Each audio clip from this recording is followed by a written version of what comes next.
Question of the day, what is your favorite vocational game? Now, obviously you saw the title, you know me already, so you know why I'm asking this question, why I'm excited about doing anything to do with Trickerion. But let me know in the comments below. If you're a farmer, if you're a welder, if you're a water person, do you like barrage or games like that? Let me know in the comments below what your favorite of the occupational games is. Maybe you're a farmer of the moors.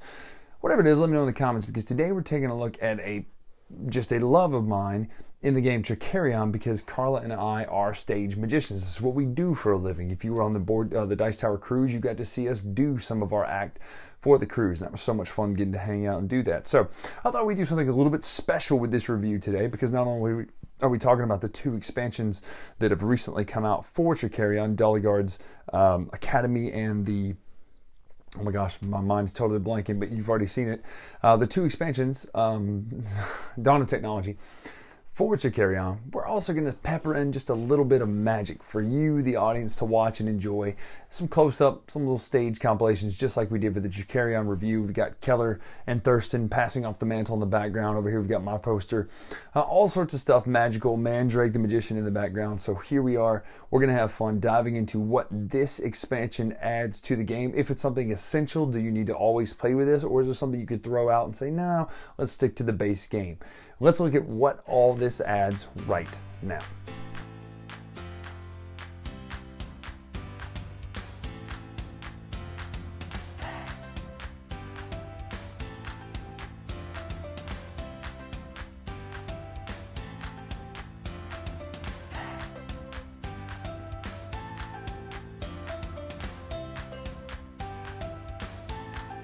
We're going to do this part of the review a little bit in media res. Basically, we have the sideboard that the Dahlgaard's Academy adds over here. A couple of things to notice. There are these classroom tiles and practice room tiles, as well as you notice there are these new flag tokens that each character has. I'll see if I can zoom in a little bit. These flag tokens that each character has on top of these spaces. So what's going to happen is you're going to open up these spaces by renovating them, which means you go through, look at the classroom tiles or the practice room tiles that you want to pick. You're then going to put it out here, paying a certain cost based on the fame level of that card. So this is 4 coins if it's a level 1. You also gain a 1 fame for doing it. You'll place this out here. Now this is a classroom versus a practice room over here. The difference between those is pretty simple to explain, but not always immediately easy to grasp. Classrooms are where you're going to permanently teach your effects to the next generation of magicians. So the secret's out there, so you don't have the the whole idea of the secret being hidden to you anymore. So what that means is you're going to take one of your tokens from one of your tricks and mark it, and now you're no longer able to perform that trick, but you're just always going to get the bonus of that trick with a couple negative side effects of it. So if you put your token here, you're going to lose your money and your fame yield of that trick, but you're always going to gain a Trickerion shard at the end of the round after the performance phase, so it doesn't eat up you using that for performances. You can actually use better tricks out there to get the points. So the other one is the practice room here. Now these practice rooms are pretty interesting because they allow you to have bonuses. For instance, this one allows you to have a bonus here where when you put it, you get to rotate and place these to extra tiles out. So when you place a trick, you would get to rotate it depending, no matter how you want to do it, where it doesn't have to match up the link. And then this one allows you to place an extra one out there. And there are a lot of them like this. For instance, this one just trims down the resource cost by 1. This one allows you to gain the extra fame when you perform that trick and get its threshold. So just really neat things that constantly give you bonuses for different tricks. Now, the other actions up at the top are you're going to make your protege better. We'll talk about what the protege is in just a minute, but that is where you go to gain the secrets to make your protege better. Now, these secrets are different powers that you're going to put on your protege to give him special abilities, him or her special abilities out there. So lots of different things. These are all in the back of the resource to tell you what they do. But I mean, it says when you place the protege there in the blue, you get 4 action points, or you would gain, that one is you would gain 2 shards when you, or I think it's whenever you spend 4 action points there, you gain 2 shards. So just, they're all in the back. But my point is this, there are a ton of these. They're all things that make your protege better. What is the protege? The protege is the new action character. It's a protege right here. So essentially what this character is a level 1 disc to start with.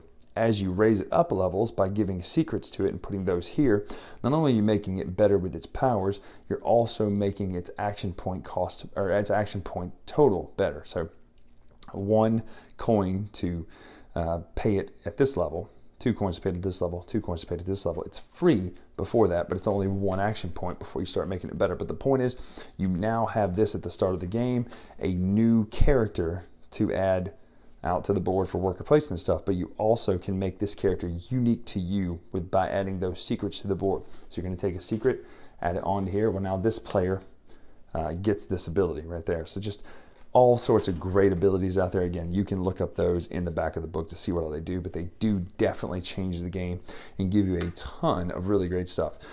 There's also new prophecies and a couple new cards that come in this over here that you would normally get for the Dark Alley expansion. But next I want to show you the other expansion, which would be our Dawn of Technology. So the Dawn of Technology allows everyone to get one of these sideboards that's going to fit down next to your magician sideboard, and they're all based on the type of magician you pick. So you just sit it right there and it'll slot right in.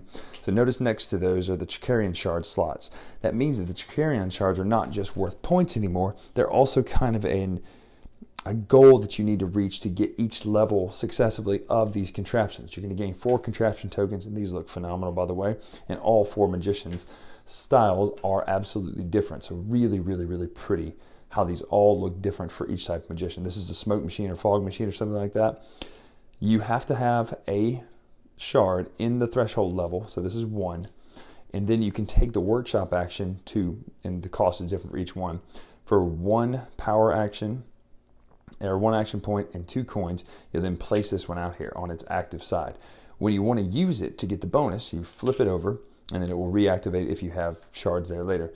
But to get the bonus, this one, for instance, says when you take the prepare trick action, each one that you have that you flip this for costs 1 less of these that are shown. Really great powers, really great benefits. Some of them will give you better action points when you go out there. So when you go to these 2 locations, you'll get a different action point. You'll get an additional action point. And this one will allow you to pay money to move your character around, do a lot of swaps and switches and things like that. You're hypnotizing people. So just a lot of cool little ingenious tweaks that are just for you. You're the only one that can have those in the entire game. And again, the art is unique to each one too, so this will only match that one. So really good stuff. It allows you to customize kind of what you're doing. So between these 2 expansions, you're customizing your own personal experience here, but then again out there on the Academy, you're customizing your tricks, but also your protege. So a lot of additional customization going on in this game. But that is what comes in these 2 expansions. Let's talk final thoughts right now. So hopefully you enjoy the little magical interludes there, as well as that's it. I mean, that's what these 2 expansions add. Now let's break them apart individually first, okay? Then we'll rank which one's more important, more essential, etc.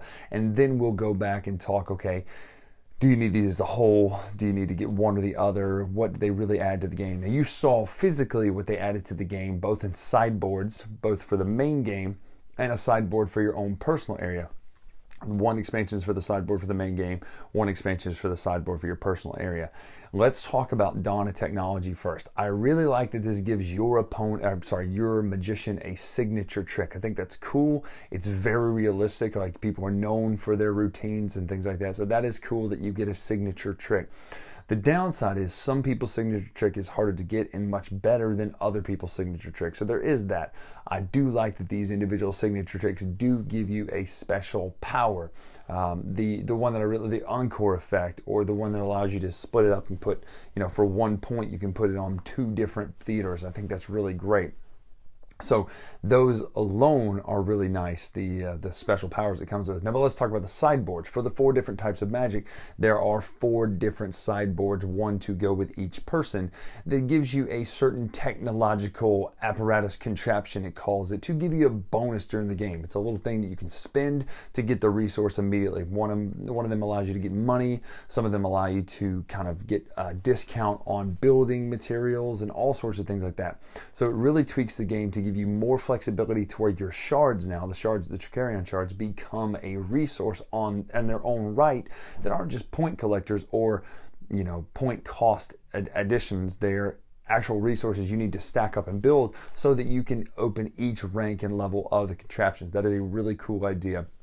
I love the way that looks, those contraptions, each of them being unique for the 4 different powers is so cool. It just looks good added to your board. It fits up and nicely matches the artwork for the board. So really, really well done on how it looks. Now, as far as how it plays, do you need this expansion? Well, hang on. We're going to come back and talk about that at the end when we talk about Dahlgaard's Academy here in just a second. I don't know if I'm butchering that name or not. It's DH, you know, just always kind of throw out Dahl for that. So I don't know if that's right or not. But anyway, that's who we're talking about now is the second expansion. This is the bigger expansion, the Academy. So you get quite a few things in this expansion. First and foremost is the sideboard with the Academy, right? That is a number one, probably the biggest, most major change is that you get that. But you also get a protege who doesn't just act on that sideboard. He's a whole new character to use in your arsenal of worker placement, which means you start the game with an additional worker placement piece, which is nice to kickstart the game because you have your protege out there. Your protege can also get better, as you saw. I really, really love that your protege can get better, but not just individually, okay, this is level 1, this is level 2, this is level 3. Every single time you play this game, your protege is probably going to be different because of the different powers that you choose, the different secrets you choose to learn as your protege. I think that's such a cool addition because it's already nice just to get an additional worker placement piece, but one that you can customize and make better and better and better depending on which powers you choose. That to me is just such a huge, cool win for Dahlgaard's Academy alone. Even if you took out the entire bottom part of that board, that alone to me is just such a great piece to this expansion. Now, let's talk about the other parts. As far as the Academy itself, having those classrooms and practice rooms is a cool addition. You say, Bryan, you say everything's a cool addition about this. Well, I do. You can probably tell already, I do really like these expansions. But they do add to the game in ways that really help tweak some of the maybe harder to deal with points of the original. Here's what I mean. With the classrooms, you can then, okay, I'm done with this trick. I don't want to perform this trick anymore, but I do want to reap the benefits without having to put it out here on the board every time. It's nice that you can get some sort of a benefit constantly churning in the background in the classroom as you teach those tricks. Also, it's nice that you can, in the practice rooms, give just a bonus to each trick. Like you can lower the cost of some of the resources on some of them.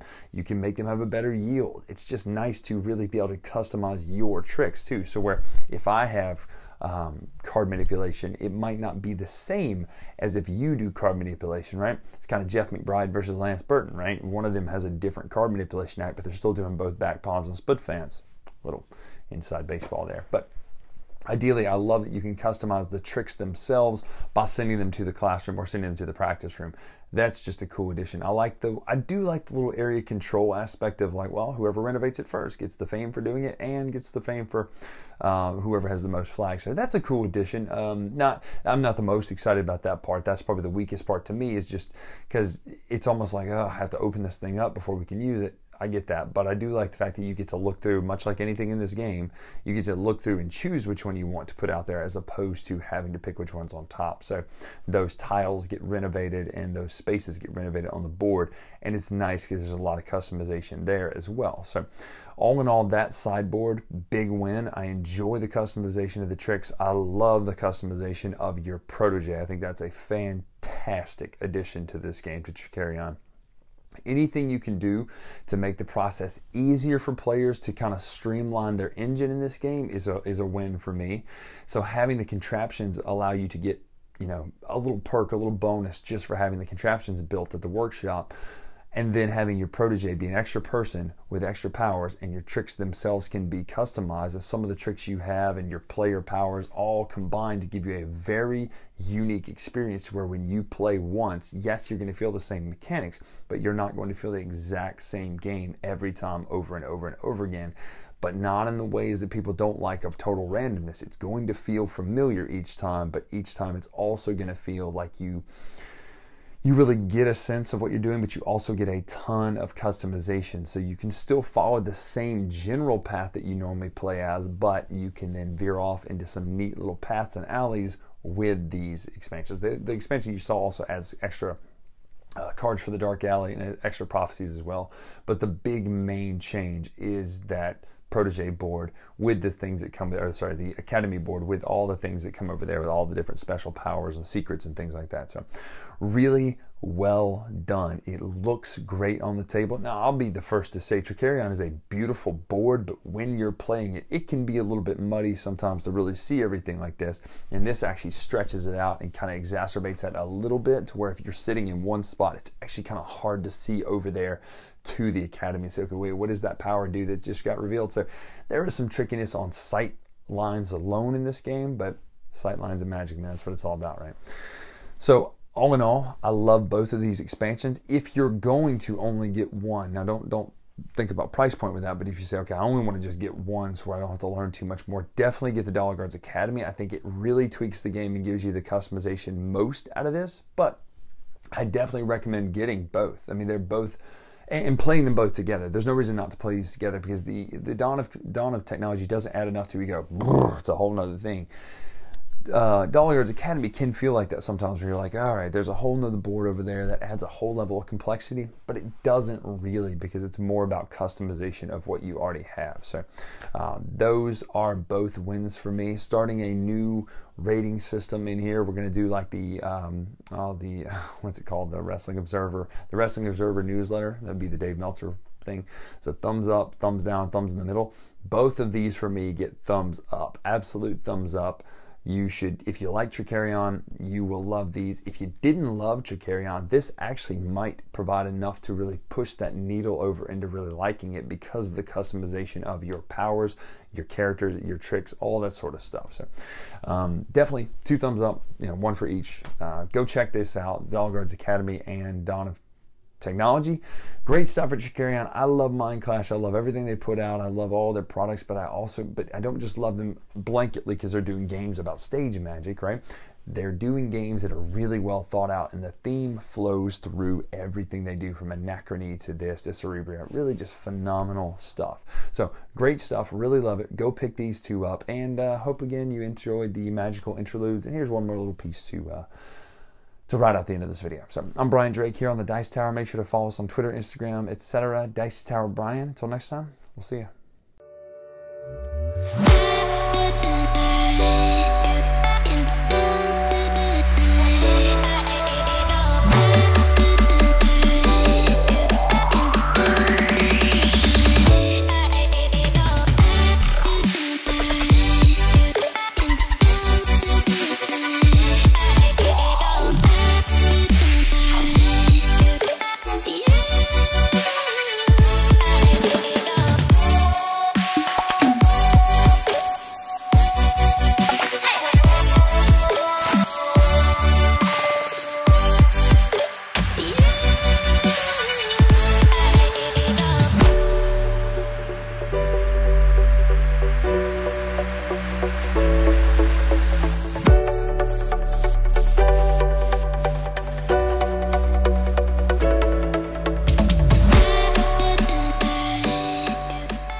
Thanks so much for watching another Dice Tower video. If you enjoy our videos, subscribe to the channel for more fun, comprehensive board game coverage. Also, consider joining us at one of our events. Come to Dice Tower Retreat, a small, intimate gathering where gaming is king. Join us for Dice Tower Cruise, the largest board game cruise. Attend Dice Tower West in Las Vegas for gaming fun on the West Coast, or Dice Tower East in Orlando in sunny Florida. Dice Tower Conventions, the friendliest gaming conventions on Earth. I'm Eric Summerer, and you've been watching The Dice Tower.